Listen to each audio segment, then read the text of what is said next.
آپ کی خدمت میں بہرحال قرآن کی جو آیت ہے سورہ آل عمران کی کہ اپنے پروردگار کی مغفرت کی طرف دوڑو، جلدی کرو، اور اس کی جنت کی طرف، اور اس جنت کی پھر خدا نے فوراً ہی جو ہے وہ ایک فزیکل ہمیں سمجھانے کے لیے ڈیفینیشن بھی دے دی کہ وہ کتنی بڑی جنت ہے، یعنی آسمان اور زمین کے وڈتھ کے برابر ہے، اور کتنی آپ کو سامنے بھی پہلے آسمان تک آدمی جو ہے وہ بس کوشش کر رہا ہے، اس کے بعد پتہ نہیں اور کتنے آسمان ہوں گے اور بلیک ہولز اور پتہ نہیں کیا کیا ہے. تو ہم تو ابھی ظاہری خدا کی دنیا جو ہے اسے میجر نہیں کر پائے. جو ابھی تک ہمارے پاس انفارمیشن بھی ہے وہ سم میں بھی پرسنٹیج ہے، وہ بھی کچھ پرسنٹیج ہے. آپ خود سوچیں گے پوری گلیکسی کے سسٹم میں جس میں ہم ہیں اس میں دنیا کی کتنی ایک فزیکل ویلیو ہے. ورلڈ جو ارتھ ہے، اس ارتھ میں آپ افریقہ، اس افریقہ میں تنزانیہ، اس تنزانیہ میں پھر آپ اروشا، اور اروشا میں پھر آپ اپنے، تو پھر آپ اپنے آپ کو دیکھیں تو ہماری تو، اور پھر اس گلیکسی کو with compare to other galaxies جو ٹریلین لائٹ ایئرس کے فاصلے پر ہے انسان، تو آپ سوچیں کہ where we are, so we are nothing. اس کے باوجود خدا کہہ رہا ہے کہ اب اتنی مطلب still you are not be able to describe the distance between the earth and the sky، مگر اس کی width کے برابر خدا کہہ رہا ہے کہ جنت میں نے تمہارے لیے قرار. تو اب آپ سوچیں کہ انسان کس چیزوں کو بیچ سیل کر رہا ہے. امام علی علیہ الصلوۃ والسلام ارشاد فرماتے ہیں، صلوات بھی اللہم صلی علی محمد وآلہ، امام ارشاد فرماتے ہیں کہ تمہارے نفس کم سے کم قیمت نہیں، تمہارا جو سول ہے کم سے کم قیمت کیا ہے؟ جنت. کم سے کم، پتہ نہیں اس کے علاوہ اور کیا قیمت ہوگی. اگر if you want to sell your soul، تو اگر بیچنا بھی ہے تو جنت کی وجہ سے، دنیا کی وجہ سے نہ بیچو، دنیا کی چیزوں کی وجہ سے، ایک خواہش، ایک لقمہ، ایک حرام نگاہ، ایک حرام بات، ایک تھوڑا سا relationship, part of a land, اس کی وجہ سے انسان جو ہے وہ اپنے آپ کو بیچ، تو اس کے لیے نہ بیچو. تو آپ کی خدمت میں خطبہ متقین کچھ حصہ میں نے پیش کیا تھا. سرمن نمبر 191 ہے، depends upon may be some printing میں اوپر نیچے ہو جائے، جو امام نے خطبہ دیا تھا اس کا کچھ حصہ میں نے آپ کی خدمت میں کیا تھا. کچھ دن باقی ہیں، اٹس ناٹ بیڈ کہ ہم اس کو تھوڑا سا آپس میں ریسائٹ کر لیں تاکہ ہم امام کے اقوال کو اپنی زندگی میں شامل کریں. امام، میں نے آپ کی خدمت میں تھوڑا بہت عرض کیا تھا، اس کے بعد ہے کہ اس کا جو فرسٹ پیراگراف ہے اس کے اندر کہ امام فرماتے ہیں کہ اگر جو زندگی خدا نے ہمیں دی ہے، جو لائف سپین ہے، اگر وہ ڈیفائنڈ نہ ہوتی، یعنی اس کی جو لمٹ ہے، یعنی کسی نے 60 ایئرز رہنا ہے، کسی نے 30 ایئرز رہنا ہے، اگر یہ ڈیفائنڈ نہ ہوتی کسی کے لیے، تو ثواب کے شوق میں اور عذاب کے خوف سے کس چیز کا ثواب، کس چیز کا ریوارڈ، یعنی بہشت میں جانے کا، یعنی وہ جو بہشت میں آپ کو ملنا ہے جنت میں، اس کا شوق، اور جہنم کی آتش کے خوف، یعنی فائر کا خوف. ایک طرف اٹریکشن ہے، ایک طرف ریپلشن ہے. اگر امام کہتے ہیں کہ اگر متقین کون ہے، کہ اگر ان کی زندگی ڈیفائن نہ ہوتی تو یہ ثواب کے شوق میں اور عذاب کے خوف سے ان کی روحیں، ان کے جسم میں چشم، یعنی یہ جو پلک چھپکتے ہیں، یہ جو بلنک کرتے ہیں، اتنی بھی روح باڈی میں نہ رہتی. متقین یعنی آپ دیکھیں کہ یہ متقین اس شوق میں کہ انہیں خدا کی طرف بڑھنا ہے اور جہنم کا خوف ہے، اپنے آپ کو اس دنیا میں رکھتے ہی نہیں، اڑ جاتے، نکل جاتی روح. یہ تو خدا نے ہمارے لیے، اس لیے میں نے پہلے بھی آپ کی خدمت میں عرض کیا کہ حدیث ہے کہ دنیا سجن و مومن، دنیا جو ہے وہ مومن کے لیے زندان ہے، پریزن ہے. مومن نہیں رہنا چاہتا دنیا میں. اب آپ بولے مولانا پھر کام چھوڑ دیں، کام نہیں کریں، متقین تو پھر ہم تو کچھ بھی نہیں، ایسا نہیں. جو آپ کی ڈیوٹی ہے، جو آپ کی ذمہ داری ہے، وہ سب آپ کو انجام دینا ہے، لیکن اندر سے جو انسان کو شوق ہونا چاہیے، جو پیشن ہونا چاہیے، وہ کیا ہے؟ اس کی طرف پڑھنا، اس کی طرف جانا ہے. یہ تو مجبوری ہے، یا یوں کہہ لیں بس خدا نے ہمیں دی ہوئی لائف، تو ہمیں اس میں سے اپرچونٹی بنانی ہے. ورنہ متقی جو تقوی اختیار کرتا ہے، جو ہائیسٹ، ڈیفینیٹلی جب امام ڈیفائن کر رہے ہیں تو ہائیسٹ لیول ڈیفائن کر رہے ہیں کہ they don't want to live in this world. پھر امام آگے فرماتے ہیں کہ خالق کی عظمت ان کے دلوں میں بیٹھی ہوئی ہے، اس لیے کہ اس کے سوا ہر چیز ان نظروں میں ذلیل ہے اور خوار ہے. یعنی صرف وہ عظیم ہے، وہی سب سے بڑا ہے، بزرگ ہے، یعنی اس سے بڑا کوئی نہیں ہے. باقی ساری چیزیں دنیا میں حقیر ہیں, دنیا میں کسی چیز کی اتنی ویلیو نہیں ہے. کس کے نزدیک؟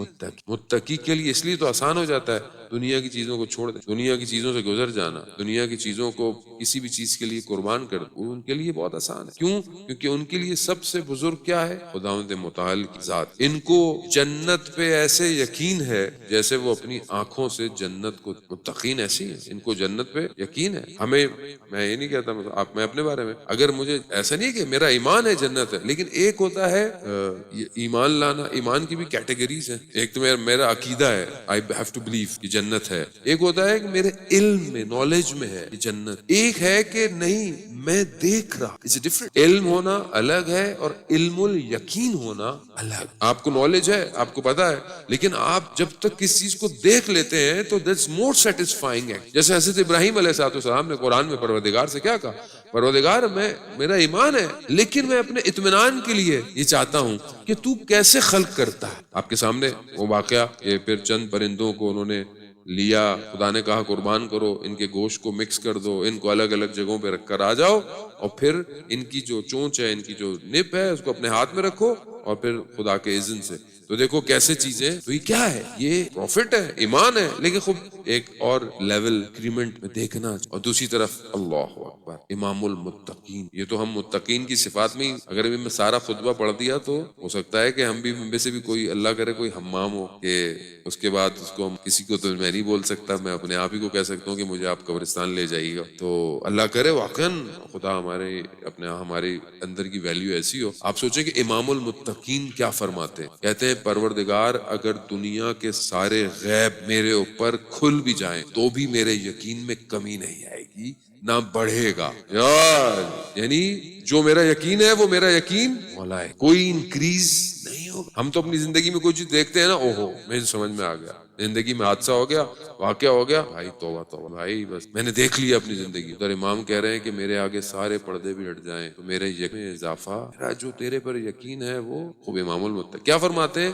متقی جنت پہ ایسے یقین رکھتا ہے جیسے وہ جنت کو دیکھ. اور پھر دوزخ کا بھی کہتے ہیں کہ اس کو ایسا ہی یقین ہے جیسے وہ دوزخ کو یعنی جہنم کو دیکھ رہا ہو اور اسے محسوس کر رہا ہو کہ وہاں عذاب کے اطراف. یہ بہت امپورٹنٹ ہے جانے. ہم قرآن کی آیات پڑھتے ہیں آخرت کی, جہنم, لیکن ہمیں کچھ, جبکہ ایسے اولیاء خدا تھے کہ جب وہ قرآن کی ان آیات پڑھتے تھے تو خود کتنی نریشنز ہیں کہ جب کچھ عذاب کی آیات نازل ہوئی تو پروفٹ گریہ کرنے لگے. پھر جب پروفٹ گریہ کرنے لگے تو پھر امام علی علیہ السلام آئے, پچھے کیا ہوا؟ قرآن کی آیت نازل ہے, رسول خدا گریہ کر رہے ہیں. جب ان کو بتایا وہ بھی گریہ کرنے لگے. تو پھر حضرت سیدہ سلام اللہ علیہ کو بلایا گیا, آپ آئیں اور اپنے بابا کو یعنی حوصلہ. مگر جب وہ تشریف لائیں, جب انہوں نے پوچھا تو انہوں نے بھی گریہ. لیکن میں اپنی بات کر رہا ہوں, خدا نخواستہ آپ کو نہیں کہہ رہا کہ بعض اوقات میں تلاوت کرتا ہوں, ڈیفینیٹلی اس میں میننگز کا بھی ہوتا ہے کہ انسان کو معنی آنے چاہیے, میننگز آنے چاہیے, انسان ترجمہ پڑھے, انسان اپنے آپ کو دیکھے کہ وہ اگر کلام الہی اس کے وجود کے اندر تبدیلی نہیں لا رہا تو پھر تو کوئی بھی چیز کو تبدیل. یہ بہرحال ایک خطبہ. پھر امام فرماتے ہیں کہ ان کے دل, جو متقی ہیں, ان کے دل غم زدہ ہے, محزون ہے, ایک ایسی حالت کے اندر ہے کہ جیسے کچھ لاسٹ ہوا ہے, کچھ کمی ہے. اور ان کے بدن یعنی ان کی جو باڈی ہے وہ کمزور ہے, یعنی لاغر ہے, ضروریات کم ہے, ان کی نیڈز بھی کم ہے. متقی کی نیڈز اور نفسانی خواہشوں سے بری ہے, یعنی ان کی خواہشات جو ہیں وہ بہت زیادہ, ان کی لسٹ, ان کی چیزیں نہیں ہیں. عزیزان محترم, یہ بڑا بیسک سے فارمولہ ہے, یہ کوئی بہت بڑی بات یا کوئی بہت فلسفیکل یا یوں کہہ لیں کہ ایرسٹوٹل کا فلسفیکل فارمولہ نہیں ہے, امام علی کا قول ہے. یعنی ان کی ضروریات, چلیں آپ بولے مولانا صاحب کسی کی باڈی کم ہے, کسی کی ویسے کم ہے, آپ شاید نہیں ہے, لیکن نیڈز کو تو ہم اپنے کنٹرول کر سکتے, اپنی ضروریات کو تو ہم کم کر سکتے, اپنی خواہشات کو, اپنی آرزوؤں کو تو ہم کنٹرول کر سکتے, کیونکہ یہ تو کبھی بھی ختم ہو. ابھی آپ دعا مانگے, ہم لوگ رات کو شب قدر میں اللہ رسول $1 بلین دے دے, وہ $1 بلین اور اٹ نیور اسٹاپ. جس کے پاس 1000 ہے وہ کہتا ہے مجھے 100K مل جائے, جس کے پاس 100K ہے وہ کہتا ہے مجھے ملین مل جائے. جس سے ملین والے پوچھا بھائی آپ سیٹسفائیڈ ہو؟ نہیں, 10 ملین والے کو بولو کہتا مجھے تو 20 چاہیے. یہ نہیں کہہ رہا کہ اللہ آپ کے رزق میں اضافہ نہ کرے, اللہ آپ کو دے, اللہ آپ کو اتنا دے کہ آپ دوسروں کو دو, دوسروں میں ڈسٹریبیوٹ کرو, کار خیر کرو. اوپر والا ہاتھ نیچے والے ہاتھ سے بہتر ہے. خدا آپ کے ہاتھ میں گشائش پیدا کرے, آپ دو لوگوں کو, اٹس ویری امپورٹنٹ ہے. لیکن ضرورت کی خدا کی بارگاہ میں یہ بہت ضروری ہے. زانے محترم کے انسان بارگاہ, یہاں انسان اپنے آپ کو دیکھے کہ اس کی ضروریات کو وہ خدا کی خدا تو نے مجھے میری ضرورت سے زیادہ, اگر آپ اپنی زندگی کو دیکھیں تو کتنا شکر ہے, تجھے مجھے اتنا اچھا ویدر دیا, تو نے مجھے اتنی اچھی کمیونٹی دی, تو نے مجھے اتنے اچھے لوگ دیے, اور یہ خود ایک بہت بڑی نعمت ہے.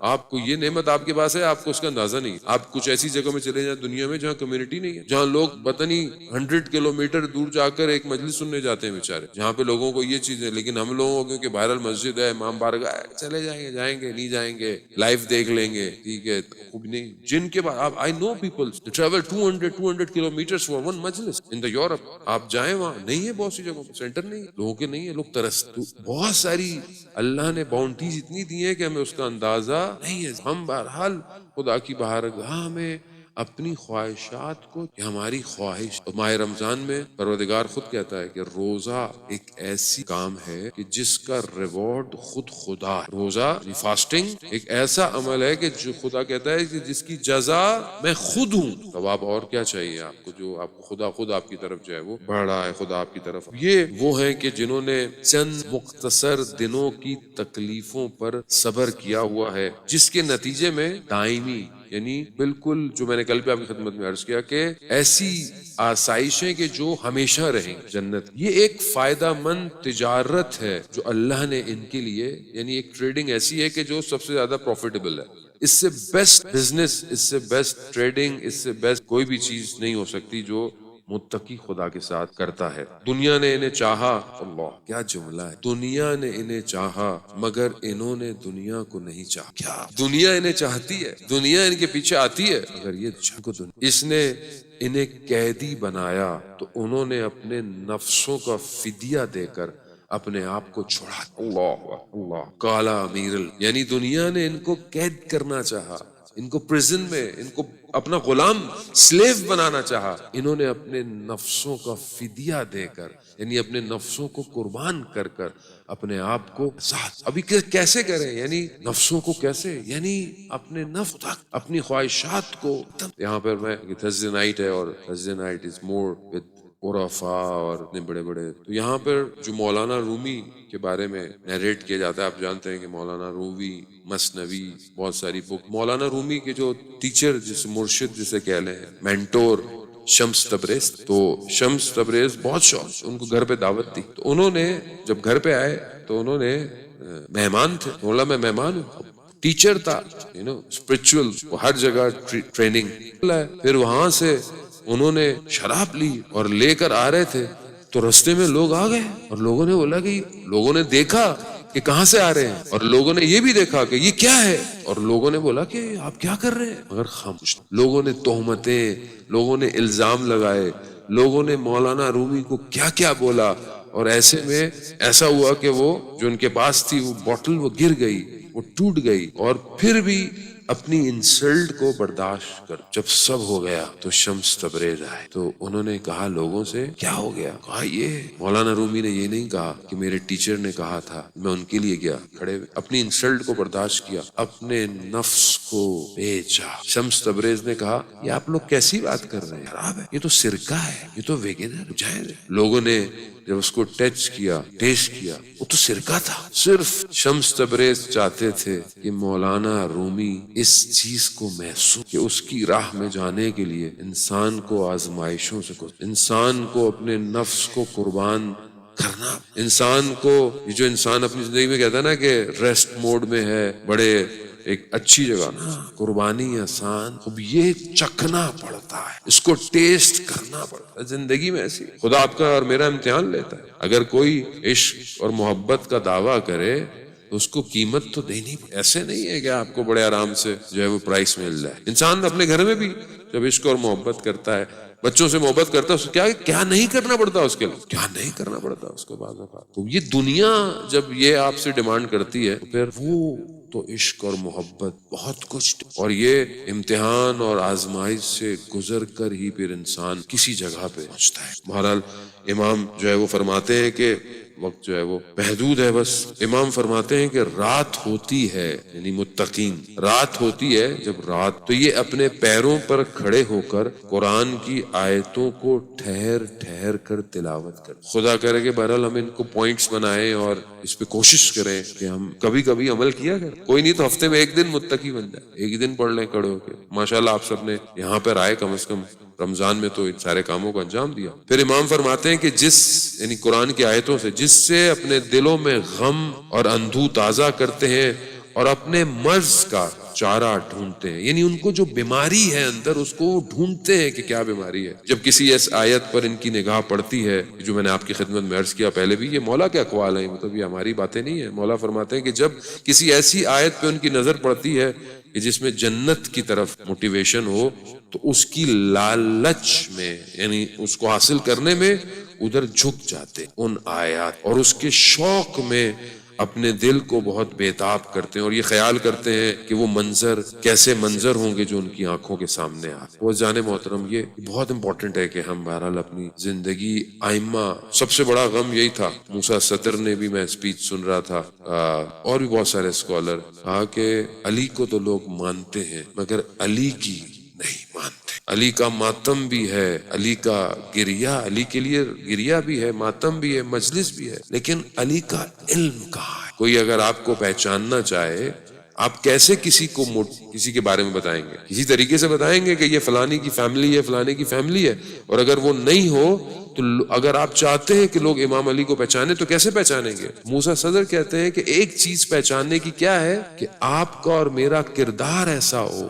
کہ جب لوگ ہمیں دیکھیں تو لوگ یہ کہیں کہ ہاں یہ علی کا ماننے والا۔ وزان محترم، ہم بہرحال اپنی زندگی میں کوشش کے خطبہ بہرحال کنٹینیو ہے، انشاءاللہ خدا ہمیں توفیق دے، ہم اس کو آگے پڑھتے رہیں۔ بہرحال میں کچھ اور حصہ بھی آپ کے لیے ریڈی کر کے آیا تھا، لیکن بہرحال وقت محدود ہے۔ انشاءاللہ خدا آئندہ ہمیں توفیق دے کہ ہم اپنے اندر ان چیزوں کو ایجاد کریں، اپنے اندر انہینس کریں۔ بہت سارے ٹاپک ہیں بہرحال جو میری لسٹ میں ہیں، جو مجھے کور بھی کرنے ہیں ان چند دنوں کے اندر۔ عزیزان محترم، خدا کی بارگاہ میں ہر چیز نوٹ کی جا رہی ہے، آپ کا اٹھنا، آپ کا بیٹھنا، آپ کی گفتگو، آپ کا بیہیویئر، آپ کا ایٹیٹیوڈ، صرف انسان یہ نہیں کہہ سکتا کہ میں مسجد میں آتا ہوں، سجدے کرتا ہوں، تسبیح پڑھتا ہوں، زیارت پہ جاتا ہوں، نہیں، آپ دوسروں کے ساتھ کیسے ہیں، آپ کا کردار کیسا ہے۔ اور یہی وجہ ہے کہ جو لوگ کربلا میں امام کے ساتھ آئے تھے، they are not the big people، بڑے لوگ نہیں تھے، کیا بولیں سارے کوئی بڑے اسکالرز تھے، ان کے دل پاک تھے۔ امام حسین علیہ السلام جانتے تھے کہ یہ وہ ہیرے ہیں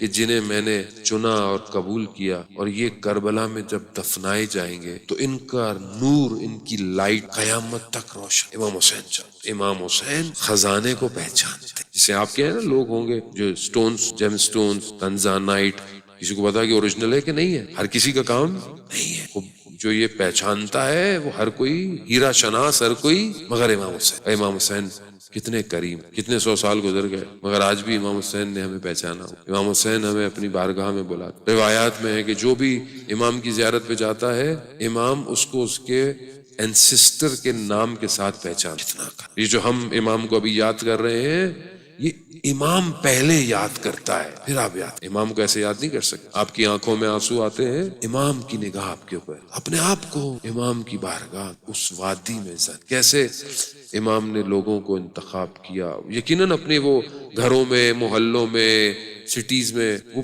پرسنالٹی وائز اچھے لوگ ہوں گے۔ زہیر ابن کین کہ آپ جانتے ہیں کہ عثمانی مسلک سے ہے، ساتھ ساتھ کاروان چل رہا ہے، کبھی امام کا کاروان ادھر لگتا ہے، کبھی وہ روکتا ہے۔ ایک دن وہ کھانا کھا رہا ہے اپنے دسترخوان پر، تو میسج ملا کہ امام کا میسنجر آیا، امام کا قاصد آیا، یعنی امام کا پیغام لے کے کوئی آیا ہے۔ یہاں کہتے ہیں اس کے ہاتھ میں بائٹ تھی، نوالا تھا، لقمہ، وہیں رک گیا، اور اپنی بیوی کو کہتا ہے کہ مجھے اس بات کا ڈر تھا کہ اگر مجھے حسین ابن علی نے بلا لیا تو شاید میں رک نہ پاؤں۔ تو بیوی بھی دیکھیں، بعض خواتین کا کردار بڑا امپورٹنٹ ہے لائف، اس لیے کہتے ہیں کہ جب آپ اپنے لیے، اپنی اولاد کے لیے یا اپنی بیٹی کی تربیت کریں تو اس کو ایسی تربیت کریں کہ وہ سوسائٹی کو بنا سکے۔ زہیر ابن کین کی وائف نے کہا اس سے اچھی اور کیا بات ہو سکتی ہے کہ اگر تمہیں حسین ابن علی. کہتے ہیں کہ وہ گئے اور واپس آئے تو زہیر کی تقدیر بدل چکی، سب کو چھوڑ دیا، سب کو آزاد کر دیا، چلے. اور پھر امام کے کاروان میں شہدائے کربلا ہیں اور ان کو یاد کرنا ہمارے لیے بہت ضروری ہے. چند آنسو آپ کے بس نکل آئے اعمال کی قبولیت کے لیے. زہیر ابن کین اور سعید آپ جانتے ہیں یہ وہ لوگ تھے جنہوں نے اپنے سینے پہ تیر کھائے. امام اپنی نماز میں عبادت میں مشغول ہیں، انہوں نے اپنے بدن پہ تیر، اور جب یہ گرے ہیں تو امام جب سعید کے پاس کہتے ہیں پہنچے تو امام نے جب اس حالت میں بھی آپ دیکھیں کہ کیا کمال ہے، کہتے ہیں کہ مولا آپ ہم سے راضی ہیں. یعنی اس وقت بھی امام کی رضایت طلب، سب کچھ دینے کے باوجود کیا بچا؟ تیر سینے میں لگے ہوئے ہیں، سانسیں آخری ہیں، روح پرواز کرنے والی ہے، اس وقت بھی پوچھ رہے ہیں مولا آپ راضی؟ امام کہتے ہیں ہاں راضی، تم آگے ہو. کیسے لوگ تھے. مسلم ابن اوسجا جب گرے ہیں تو کیا کہتے ہیں؟ حبیب ابن مظاہر جب ان کے بدن پہ پہنچے تو حبیب نے کہا مسلم کوئی آخری وصیت ہے؟ جبکہ حبیب جانتے ہیں کہ وہ بھی زندہ نہیں رہیں گے، مگر اس کے باوجود بھی کوئی آخری وصیت ہے. تو مسلم کیا کہتے ہیں؟ کہتے ہیں حبیب جب تک زندہ رہنا. امام حسین کی طرف اشارہ کر کہا زہرا کے لال کا ایک بال نہ ٹوٹے. اللہ کیسے لوگ تھے عزاداران موت. آج بھی امام زمانہ جل اللہ تعالیٰ فرجہ شریف ہماری طرف یہی نگاہ کیے ہوئے ہیں کہ مجھے ماننے والے کس طرح کے. ہاں وقت گزر گیا روز عاشورہ، آپ جانتے ہیں کہ زہیر کی کہتے ہیں کہ زوجہ نے غلام کے ہاتھ کفن بھیجا اور کہ جانا اور اپنے آقا کو کفن دینا، اور پھر انتظار کرتی رہی کہ وہ واپس آئے گا. دیکھا غلام کا گھوڑا آ رہا ہے، واپس آیا، دیکھا کفن اس کے پاس تھا. کہا کیا ہوا، تم کربلا نہیں گئے، تم نے اپنے آقا کو کفن نہیں دیا؟ کہا میں گیا مگر کفن تو ایک، مگر وہاں تو لاشیں بکھرے پڑے، میں کس کو کفن دے. ہاں عزاداران محترم، زہرا کا گلستان کربلا میں اجڑ گیا. خداوند متعال آپ کے گریے کو قبول کرے. اللہ اللہم لعنت اللہ علی القوم الظالمین.